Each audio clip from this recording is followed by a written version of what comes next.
uh, on deck to talk, but we've got a few announcements to get us started. Before, though, let's do some shout from the summit. Who's got good news to share? Something great in your business, some way that you've been helped by another agent. Who wants to go first? Good news. Don't everybody shout at once. Go ahead. You're up. Lots of new listings. Yes, I love that. Is that Anne? Yes. I love that. In fact, I saw that on the report. Great job. We're going to talk about listings in a minute for just a second. Who else? Good news. So I can go. I've got two new listings. I think Nancy's trying to speak, and I just heard Eric. Eric's got two new listings as well. Awesome. Nancy, are you trying to say something? I am. Can you hear me? Kind of. Can you hear me? Yeah, there you go. Fun news. Ryan did a little advertisement with KZYR this morning for Red Day, and it's going to be a good time. It was a nice little interview, super quick, but we're really getting the word out there for the needs for the food banks and that it's going to just be a good time and invited a bunch of people. So, and then you Yeah. have Thursday slot. I'm going to be on 8 a.m. Thursday. I can't wait. What do I Yes, need to sir. do to prepare for a radio? I've kind of been told I have a face for radio, so You have a good radio voice. It's like do I? smoky. Gosh, glad it's good for something. All right, who else? Any good news? Other good news? Kate, are you trying to say something? No, Kate can Lay? you hear me? Yes. Oh, just, I've had some really nice open houses over the last couple weekends where I've also connected with agents from other, brokerages. And so it's been good. And then I've had some good conversations with people coming in and gotten some names in command and sending them some listings. So yeah, just keep my fingers crossed. I love that. Yeah. Awesome. Mike, were you going to say something? For one, my daughter graduates college on Friday, the second of my kids to do so. And I would not be able to allow them to leave college with no college debt without this business and you people. I love that. Secondly, we are getting some great interest on our ranch property. Um, and so we're pretty psyched. So That's awesome. we will be doing an open house, broker open house up there. If any of you have not been there yet, we're still waiting to hear from a few people out of Silverthorne. On the 19th, that's a week from today, it will be noon to 3 p.m. So you can still get on this call I love that. and then Great. jump in your car and drive up to the ranch. We will be supplying each car full with a gas card, given the state of the price of gas right now. So a Awesome. few gallons in your tank, some food in your tummy, and it's the weather is supposed to be beautiful. It is paradise up there if you haven't been. Awesome. And just for those who don't know, this is a ranch of what size and what price point? This is 296 plus acres. We are at 17.5 million. This is a new construction between 2011, 2016. There are not only wells, 5 wells on the property operating, there are also reservoir stock shares attached. So water is huge. Swimming pool, music studio. There's an indoor pickleball court set up in the barn dominium or the toy barn right now. The vehicles, all of the furnishings, designer furnishings by Slifer, all included. The only exceptions are a couple of pieces of art and a desk. Um, ATVs, tractor, a Jeep with a plow, everything you need to run it. Oh, I forgot about the pond. Yeah, I forget. got it. There are 4 shooting ranges from pistol and sporting clays to long rifle ranges, decks, a 25-foot yurt. Uh, it goes on and on. And you Love it. really have to see it. The pictures can't do it justice, as beautiful as they are. But you can always go on therockingemranchcolorado.com for the unbranded website. Send it to your favorite clients. Love it. Would you put that link in the chat so that someone might be able to cut and Absolutely. paste it? All right, let's move on with some quick announcements. There are in-person team meetings at Frisco and Edwards and on Zoom right after the lift today. Breakthrough 120 continues with accountability sessions Monday through Friday. pro coaching with Katie every Tuesday in the Top of the Rockies office, plus on Zoom, and contracts with Rod on Wednesdays. A few announcements I want to make. We've given you access to BrokerBot, and BrokerBot keeps improving. Remember, this is our proprietary AI solution. It has been trained with all of our contracts, all the documents that Eric and Will use to answer your questions. It is not perfect, but it has been trained, and now it integrates with Canva. So now you can go to our tool, BrokerBot, and you can ask it to create flyers for you and graphics. It's completely integrated. I shared a couple weeks ago that it's also that we're working on an integration between BrokerBot and Command. That's coming very soon. The beta test has been completed successfully. But the Canva integration is live and working now. So play with that. Hey, KW Cares Month is this month, and Summit and Vail are leading the Colorado region by far for Cares Month. Our goal this month is to raise $890 per market center in honor of Mo Anderson, our former CEO's birthday, which is today. She turns 89. She is still busy, active as an OP and kicking butt. We see her quite frequently in the regional leadership meetings. Scan this QR code, please, and donate $5 or $10 or 100 or 1,000 or 10,000 so that we can raise money for our agents in need. Folks, on the Mile High Market Brief yesterday, we shared that there's big concerns about wildfires in Colorado this year. KW Cares might be helping us. So let's make sure that we are being generous with our family at KW Cares.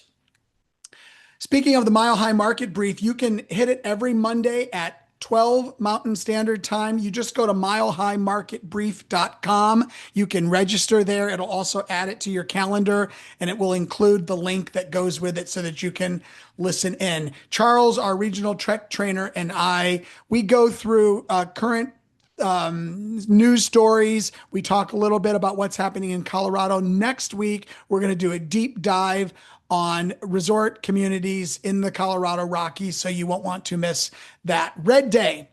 Red Day is Thursday. Top of the Rockies, our event is 3 to 5:30 at the Dillon City Market. Mountain Properties, our event is in Edwards, 9 to 6 at the Village Market. I've included a script here. Listen, part of the purpose of Red Day, not only is it to give back to our communities, but it's also to give you a reason to call your sphere of influence. We sent you via email a marketing kit. You can use the graphics to post on social media. You can use the graphics to send to your clients. You can use the text script in a TCPA compliant way to text your clients and ask them to drop by and either donate or volunteer. And you can also use this call script. It's really simple.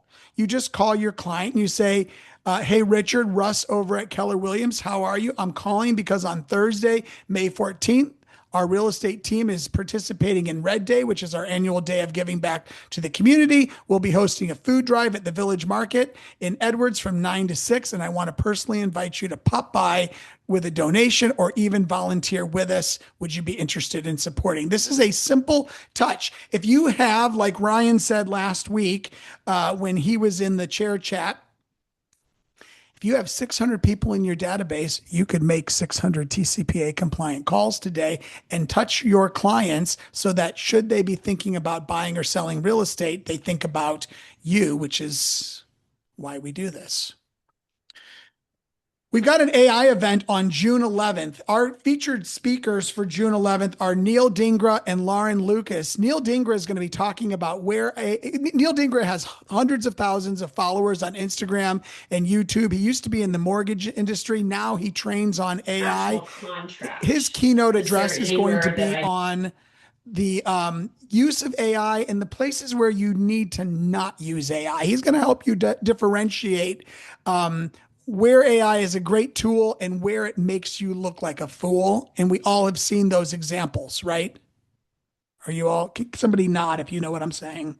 Yeah. Okay. Thanks, Carrie.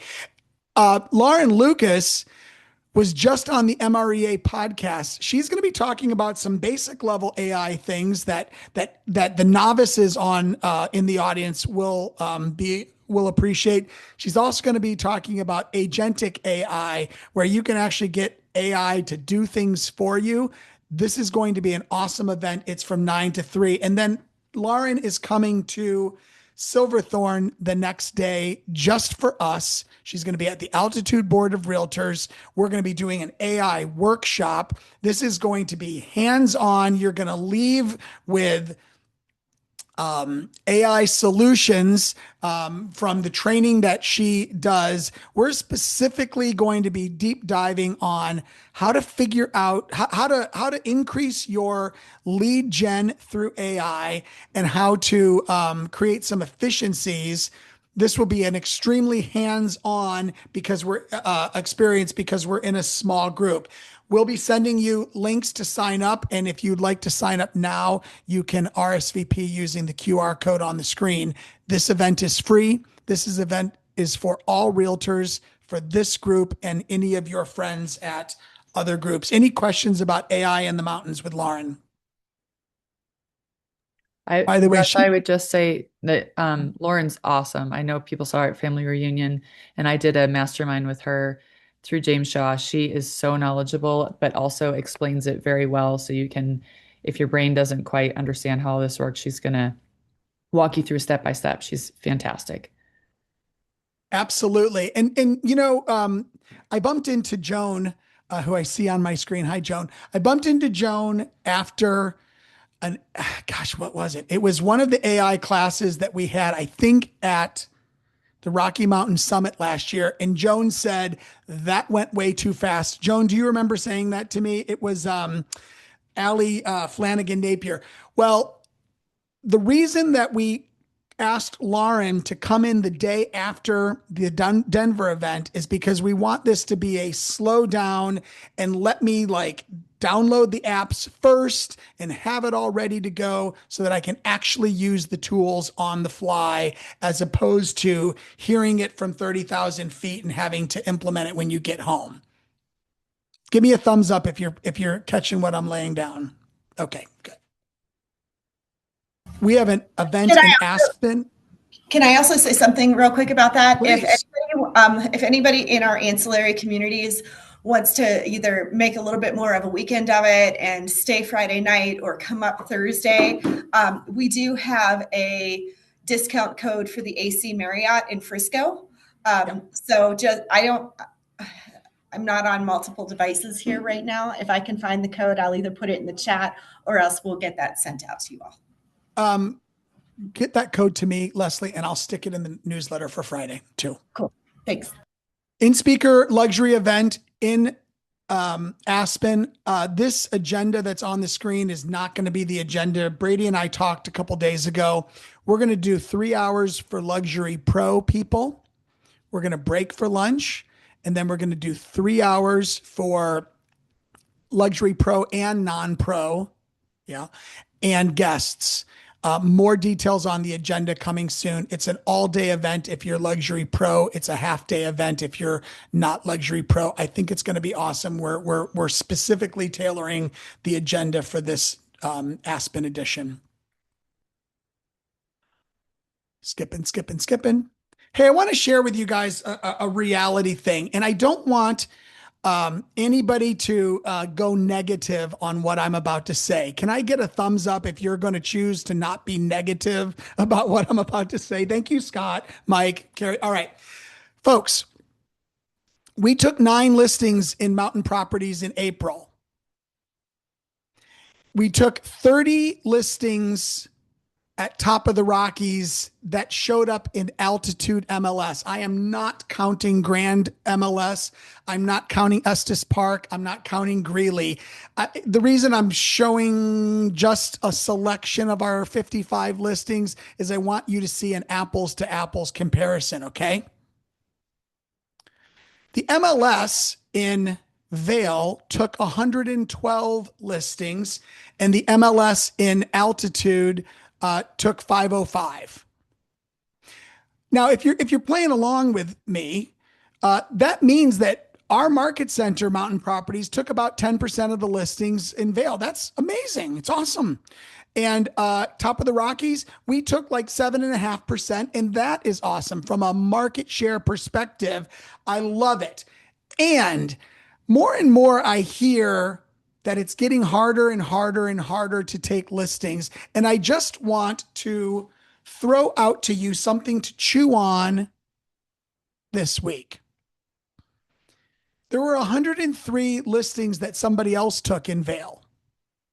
And there were 475 listings that somebody else took in the altitude board, which means that while we had significant market share of what was taken, we also had a lot of at bats that we didn't get.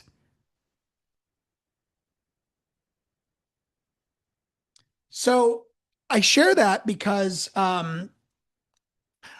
this is the kind of market that rewards those who move fast and those who hustle hard. And I know we're all moving fast, and I know we're all hustling hard. And you make hay when the sun's shining, right? So chew on that for the week. A couple things to celebrate. Listing highlights for Summit. Lara took a 1.26 in Blackhawk.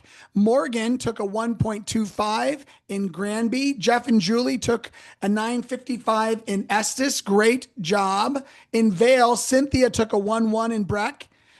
Vale Market Center, Breck Town. Brooke took a 1.3 in Avon, and Rod and Rebecca an 8.50 in Bellevue. Congratulations on those listings. Great job. All right, I'm excited that Richard's here today. I met Richard because he's the regional director of California. They just changed the name of it. Richard, what's your region called?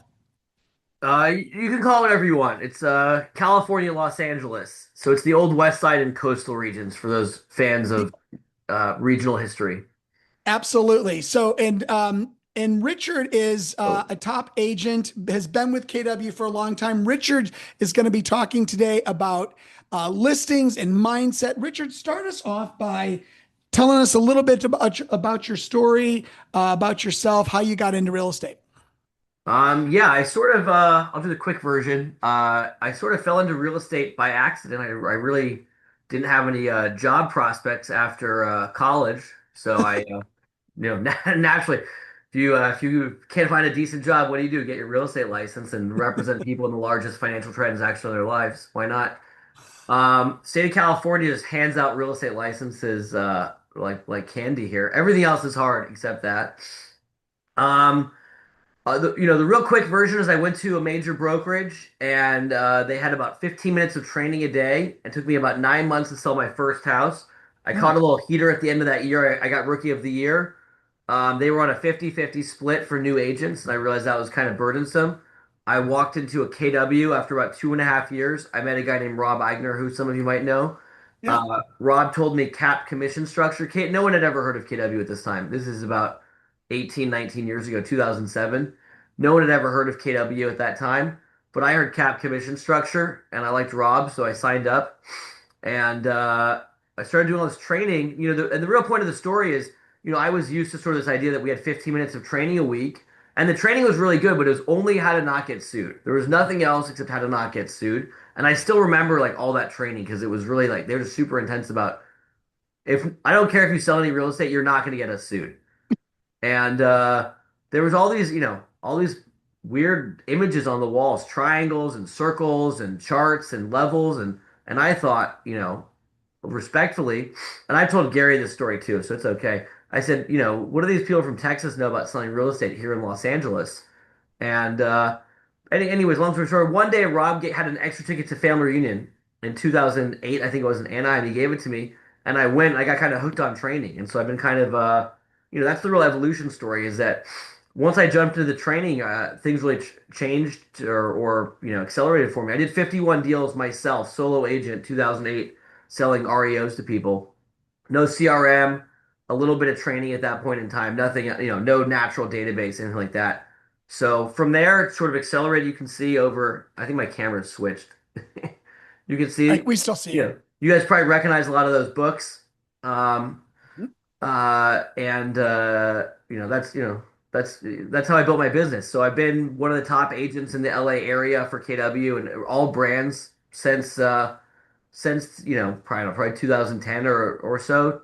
And Yeah, eventually, as you know, Russ, they eventually, if you stick around long enough, eventually become regional director. exactly. So looking back at your career, Richard, what were Yeah. some of the lessons, the biggest lessons that you learned early on? I like how you say it like my career is over. Like Yeah, I'm an 11th year running back. Um, you know, it's such an easy business, and I think we just try to spend so much time trying to make it a hard business, and it's really just an easy. I don't do anything special in my business. I wake up every morning before anyone else in my market center. I was in my market center yesterday at 8 a.m. I'm in my market center does billion and a half dollars a year in volume. I got yeah, there at 7:55, and people didn't start showing up to like nine something. yeah. I'm working, I'm prospecting my clients. I spend $0 on marketing for myself. Mhm. I spend a good amount of money on training for myself and my team, coaching and training. I got 6 coaching contracts for my agents.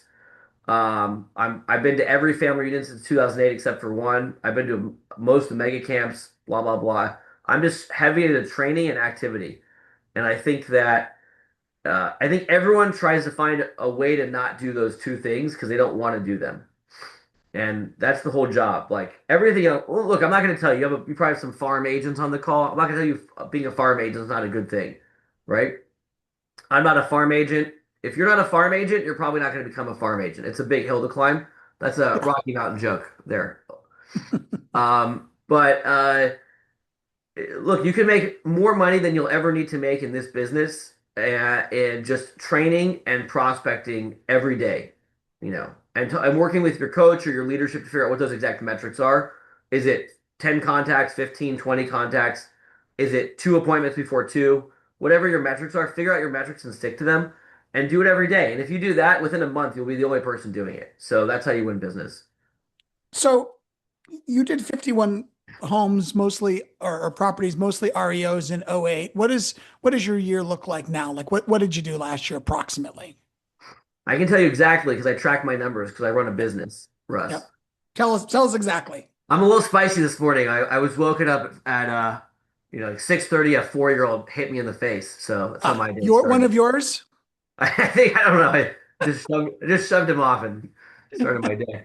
Um, Last year we did 150 transactions for 205 million. That's one of our better years. We hit 305 at the in 22, and Yeah. we've been floating in that mid to high 100s for the last decade or so. In terms of units. Units and dollar volume. Uh-huh.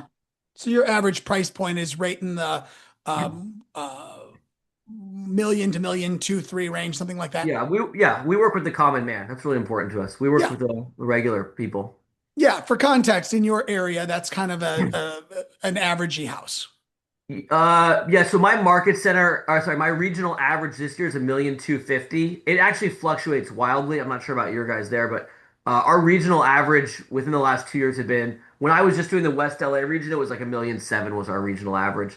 You Yeah. can't really get 1,700,000 is not going to buy you a house in our market area. We do a Yeah. lot of condo sales, and our condo market's pretty bad right now. Well, Mhm. for if you're a seller. Yeah. All right. So stepping back to what you said, Yeah.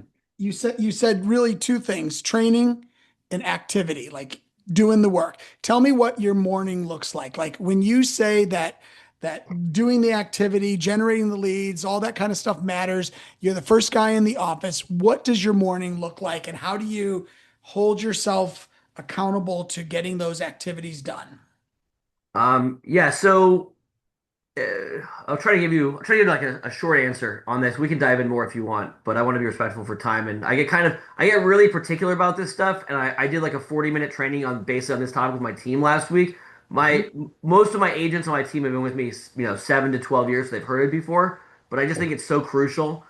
Um, Look, I am an inbox zero fanatic. I know a lot of people will tell you, like Jay Papasan, who I really like, and I got a couple of his books over here, will tell you that's the wrong thing to do. Yeah, I he's got like 30,000 unread emails, I think.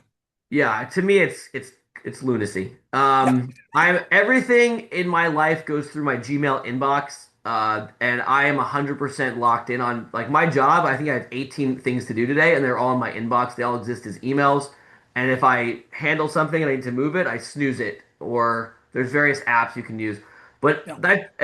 that's whether it's you email me and pester me about coming on this call, or potential buyer or seller.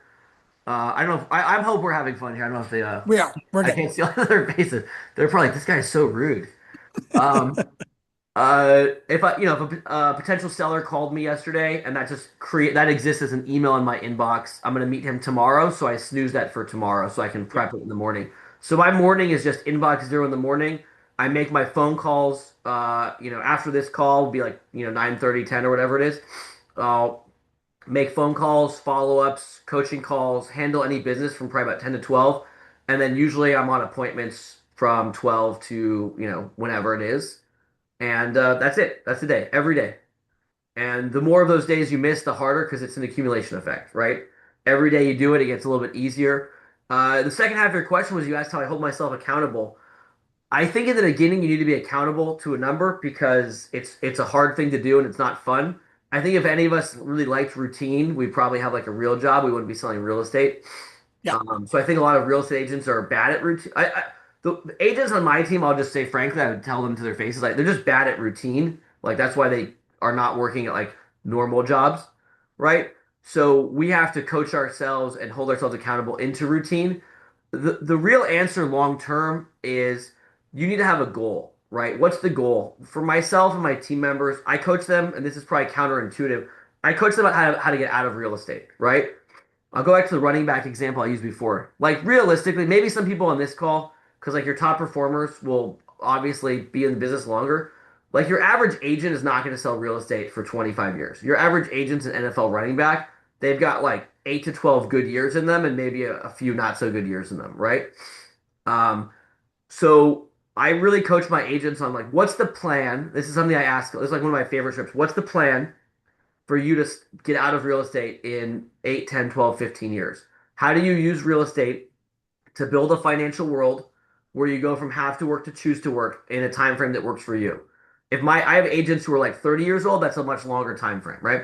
I have an agent that turned 50 this weekend. She has a much shorter time frame to get out of have to work, right? You can still stay and choose to work, right? I'm on choose to work. I have agents on my team who are on choose to work. I love what I do. I love selling real estate. I love doing, Zoom calls at 8:30 in the morning. Like that's really fun, right? Mhm. But I choose to be here. I don't have to be here. And everyone on this call has an opportunity because real estate's the easiest and most distinct pathway from where you are right now to financial freedom. And so once you're really locked in on that goal, and I know that sounds really stupid and blah blah blah. Like half of you were like, "Oh yeah, of course." More people, like more regular people, will make real money in real estate than in any other profession.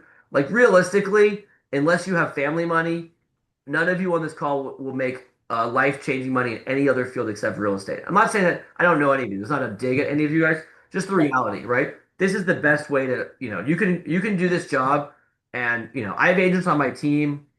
I have an agent on my team who moved here when she was 18 from another country. She pays three-quarters of her living expenses off rental properties. She moved here with nothing, no family money, doesn't know anyone, blah, blah, blah. This is the easiest way to make real money. Once you're connected to that goal, then it's not hard to wake up and like work for four, you put in 4 good hours in real estate, you go hang out with your friends a couple times. This is an easy business. Yeah. So what it sounds like to me is you use your inbox as a to-do list, Yeah. and you get that cleared every morning before noon. And in there, you're also generating leads, setting appointments, and Yeah. then you have something like a hard stop at noon, and then you move into the appointment phase of the day. Yeah, and I listen. I use a database also, and I do a lot of coaching and training and calls and stuff, and this is not the exciting one, but I do a lot of like I'm very fanatical about database management, and you guys Yeah. need to, I go through my database about once a week, top to bottom, but Yep. I find it too challenging to have like 9 different email inboxes and task lists and database. I just didn't want to have a hot sheet here and a KW email and a KW employee email and a Gmail. It's like it was too much for me. Everything goes into my Gmail, and I Yeah. just know that this is what I have to do today. And as soon as I get to zero, I can go do something more fun, right? For me. Right. And the more fun is always meeting people. I'm very heavy. Most of my personal business is sphere of influence, which by the way, if you're in real estate 5, 7, 10 years, that should be for all of you except your very successful farm agents, your business should be very heavy on sphere. When I say sphere now, like I have clients, like I have personal friends that I met on Trulia. It sounds weird to say it out loud. Yeah. It was like the Tinder of real estate before. Like one Yeah. of my good friends in 2009, I met his dad on Trulia while I was on vacation in Australia, and I've done like 50 transactions with them and go to his birthday party and know his family, right? Right. Um, so everyone eventually becomes your sphere. But to me, the fun part of the job is like I get to go to the mall and have lunch or go, I'm doing a movie night with friends this Thursday. Like those people are my friends and also they buy houses and sell houses. Last week I went to a Netflix's joke show with 4 people I've probably done 40, $50 million in sales with over the years. Yeah. Probably more than that actually. So to me that's fun. That's like this is great. I get to go see a comedy show and hang out with people that do, millions of dollars a year in sales business. Right. So you said most of your business is sphere of influence Yeah. driven. You did 150 transactions as a team last year. Yeah. Um, can you give me the approximate breakdown of where that those sources were? Well, we think. I mean, I think of sphere of influence as a really broad category, just because Mhm. everything in my. Well, let's see. So I basically have three buckets of leads. Number one bucket is sphere of influence. That's a very broad category, right? Because like Russ, we met professionally, but now maybe we're sphere, right? Right. I met someone on Trulia, but now we're friends, or now I get a Yeah. referral from him. I treat everyone as sphere very intentionally because sphere means you develop a relationship. And Gary says that we work with people we know, like, and trust. And once you have a personal relationship with someone, they choose to work with you. In Right. fact, we tell people if I go on a listing appointment, who's your top agent on the call right now?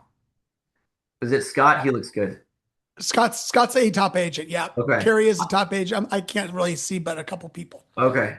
So I'll use Scott now. Scott looks like we'll have some, right? If I go on a listing appointment, I'm not worried about Scott, right? Scott's another good agent. I can beat Scott, right? No offense, Mhm. Scott. I'm sure you're wonderful. Who I'm worried about? I'm worried about Care. Oh, I was saying, I'm worried about you, Russ. You're the friend of the client, right? You're Yeah. what they call the unqualified friend of the client. So I lose more business to the Russes of the world than the Scotts, right? And the Right. lesson from that, listen, if Scott beats me heads up, like I just lost a $3 million listing yesterday I to the local farm team, right? In Mar Vista, it's a neighborhood, one neighborhood over for me, but they wanted like the guy, actually the girl that sells all the real estate there, right? Okay, I can't do anything about that, right? That's not the model of what I have. If I Yeah. lost to like I hired some idiot named Russ because it's my brother's wife or something like that, that bothers me. So I treat Yeah. everyone like sphere because I want to win those deals because I'm not the farm guy. If I lose to the farm guy, farm girl, then okay, no big deal. That's not the pathway I've chosen for my business. I don't want to lose to the Russes of the world. So Right. I treat everyone as sphere. I go to lunch, I go to coffee. I just do things socially with people, and I'm really out there in the world. Yeah. It's really important about treating everyone like your sphere. The other buckets, I will admit, I have a Zillow Flex account. Zillow Flex account is close to zero profit on the front end. It's great if you want to scale a team or build a team. And we do get a lot of sort of like leftover business from Zillow once we expire out of contracts with them. We can talk more about that or not if you want. I Yeah. don't know what you guys have in your market, but that's a decent chunk of our business. And then the last chunk, probably 20-ish% if I had to guess, maybe a little bit less, is basically cold business, right? The client goes out there on ChatGPT, which has actually been really big for us here, and who's a top agent in West LA, and we'll pop up there. The problem with those leads now, those leads used to be pretty good because I would go on an appointment, it'd be like me versus Russ and Scott, and that's okay. I can go 40, 50%. ChatGPT and similar now are giving out like 5 names at once. So at first I got my first ChatGPT call and I thought, God, I'm done it. I've got all the cookies out there on the internet. I'm just gonna start printing money. And when I found out if you're going on ChatGPT or Gemini to find an agent, guess who they're interviewing? They're interviewing Scott, they're interviewing Carrie. Mike Christenberry, he's great. We all know him. That's all the names that I can see on my screen right now. And Russ. So now it's Yeah. me versus 3 top agents and the friend. And it's like, this is, it's terrible. So, In other words, the people that are searching that way they're not going with the first agent they talk to. They're going to talk to all those people, and then you're constantly in a competitive situation. Is that what you're saying? yeah, I've probably done 10 Gemini Chat GPT listing appointments the last 2, 3 months. And I think I've gotten maybe 3 out of 10 if I had to guess. Yeah. By the way, I also like got a cold lead to direct to my website and I signed it like basically on the spot. I got a phone call 2 nights ago for 3 listings and I had it signed within an hour off a 5 minute inbound phone call. Yeah. Right. My point being is that it's not nothing's the panacea that's going to get you out of like yes, AI is important. I got at least 2 deals out of it, maybe more. I've got some things in the pipeline. The easier business is still your friends and family and your repeats and your referrals.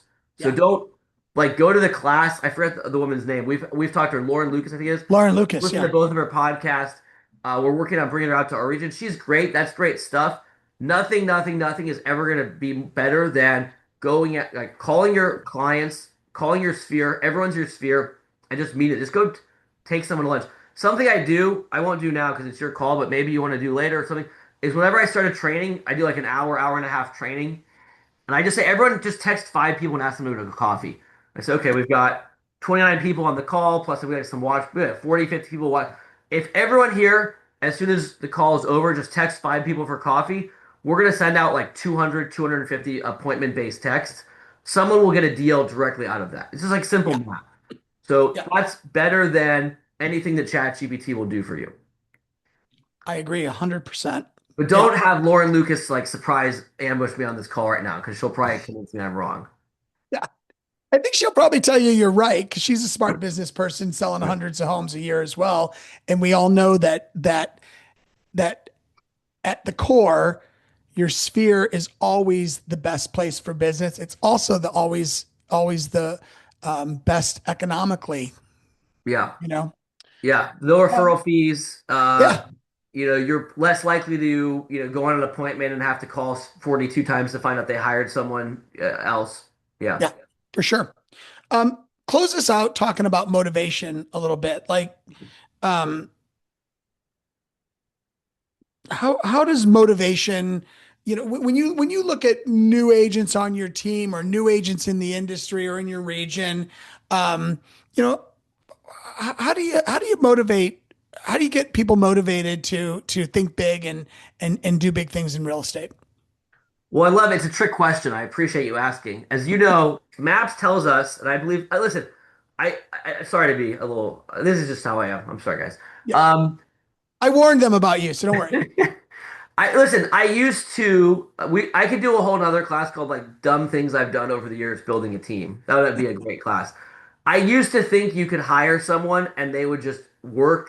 And I've had people on the team that ended up sleeping on couches and I had to like, I had to evict one of my own agents from one of my properties and all sorts of stuff. And you just look at people and they say all the right things, right? You look at Scott. Scott, you're just like dead center for me. Sorry. If I ever get a referral for Colorado, Scott, it's going to you. Estes Park. Yeah. I if I ever have an Estes Park referral, I'll. That's where the shining is, right? That's right. Yeah, I've been there.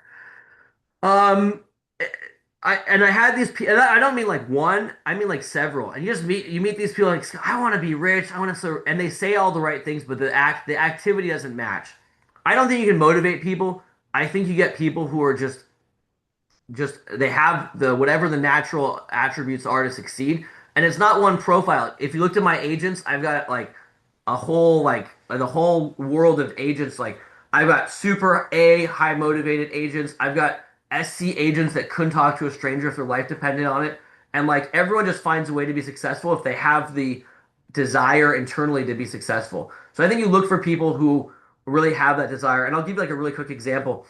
We hired this guy one time and we were kind of on the fence about hiring him because like just, he's not a salesperson. He's just kind of like not that interesting of a guy, blah, blah, blah. And we had a good system going. We knew we could take him and punch out $8 million. Well, let's try it out. Let's see what happens. And we said, okay, you're hired. Didn't really say anything else. The next day at like 8 a.m., he's the first one in the office working, right? And he stayed till like 6. And the next, and I never told him that he had to do that. He was just wired that way. And so I don't think the question is like, how do you motivate people? I don't think you motivate people. I think you find motivated people, and motivation displays its, if you're looking to add to a team, motivation displays itself in a lot of non-traditional ways. So I don't think you can know how motivated someone is until you just let them, take it for a test drive. I will say what you can do is you can help guide people. And when you sit down with someone and like I'm working with my agents, because a lot of my agents are like, let's say 40 to 50, 10 years in real estate, and they really need to get serious about their exit plan. Yeah. And one of my agents, I'm trying to get her to like write down her plan, and it took probably a year to write down her plan. And then when she did, she's an SC, so it came as 4 pages, which is like I can't even read it. It's so boring. But okay, like let's observe. It took a year to write this thing down. That's not going to work. So we have to work on how to get her. So I just look at how do I course correct? Can I course correct 2 or 3% here, 2 or 3% next month, and get her a little bit more in the right direction? But she's never going to wake up at 6 a.m. to do a YouTube training and then script practice and then make phone calls from 9 to 12. So I have to just find out what's going to work for her for success. Yeah. Those people who are great, lean into that, find the right thing. But for you or for your agents, the point is, everyone has a different personality profile, and a lot of different people can succeed in real estate. Not just your high D's, not just your high, I's, whatever. You have to find what's going to actually get you excited to come to work in the morning. Um, Jay talks a lot about build your environment as much as he's wrong about the inbox zero. I mean, you can see from behind me, this is my environment. I've got my kids up there. I've got the things that are important to me. I can see them. You can see them. It's like, this is where I work all day. I see these things and they keep me motivated. The rest of the office is like an embarrassing amount of more Lego and pictures of my kids. Right. And, two travel maps and all. Like, I can see right now all the stuff that's important to me that reminds me of why am I doing this, right? So, does that answer your question? Absolutely. I have So in the rambling last, answers sometimes. pardon me? Sometimes I ramble. Yeah. In the last minute here, there are people who on May 12th, 2026, they're behind goal. And, they Probably have not everyone. taken the number of listings that they thought they were going to take. They do not have the number of escrows that they thought they would have by now. There are people on this call who are breaking into real estate and they haven't taken their first listing yet. What would you say to somebody on May 12th who's behind? Like, what do you do for the rest of this week to course correct? You said May 12th, and I'm like, oh, that's today. Yeah.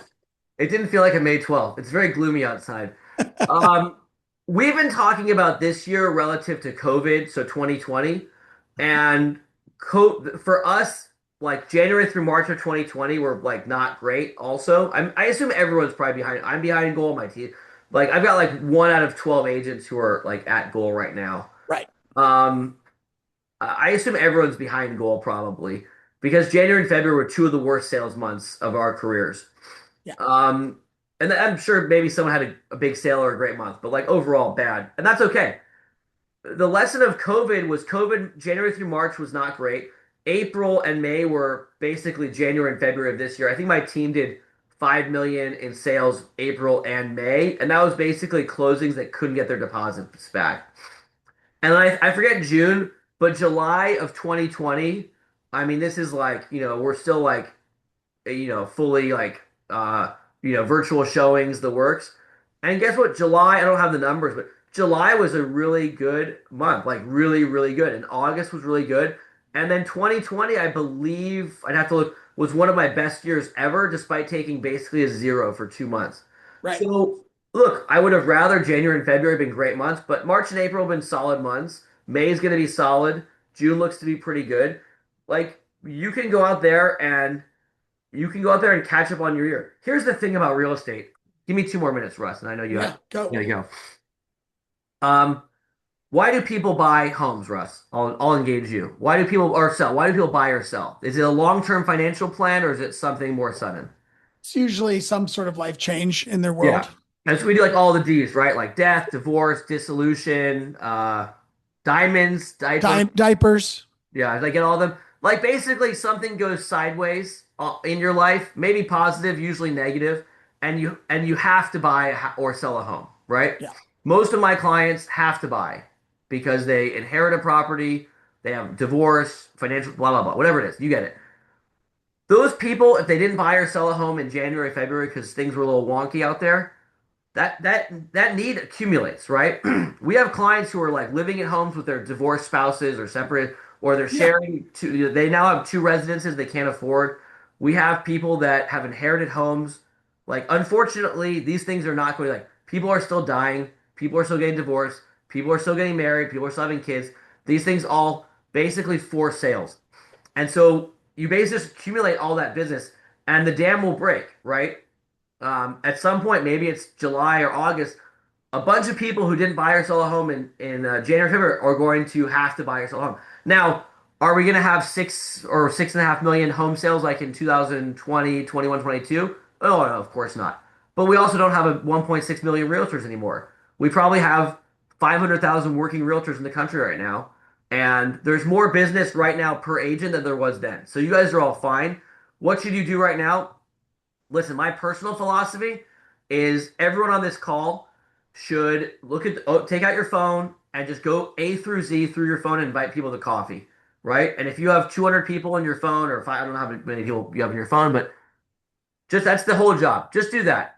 Just do 2 coffee dates a day for a month for the rest of May. If it doesn't work back, we'll refund your money on the whole program, okay? You get a free ticket for June's call. We got we got someone much better and more polished coming on. But just do that. If you're not where you want to be, just go make coffee dates. I did this for the first time in Oregon with a market center there, with a few market centers there years ago, and we had no idea what would happen. And a woman named Laura Gelat, who you may know, who's Yep. got like 30% market share in Lebanon, Oregon, which is a real place actually. It's the Estes Park of Oregon, actually, is what they say. She raises her hand after like an hour. She's like, I have 60 appointments for the next 5 weeks. Can I stop now? We're like, yeah, that's probably good. So like just go make coffee dates with people. If you met with 30, 40 people the rest of the month, someone in there is buying or selling a home like this quarter. Like this is just facts. Otherwise you're calling like I don't know who you're calling then, right? So what should you do? Hang up the call, you have a coffee, reset, check your inbox, and then just go text 10 people and invite them to coffee. This is a simple business. Real estate's a contact sport. There you go. Got to be in contact. All right. Thank you so much, Richard. We appreciate you being here today. Thank you. Yeah, thank you to Scott for And thanks, Scott. involuntarily. Folks, next week, Brandy Lobker, she's a top agent out of Longboat Key, luxury agent, sells, I don't know how many houses a year, but does a heavy luxury business. You don't want to miss it. See you next week. Thanks again, Richard. Take care, everybody.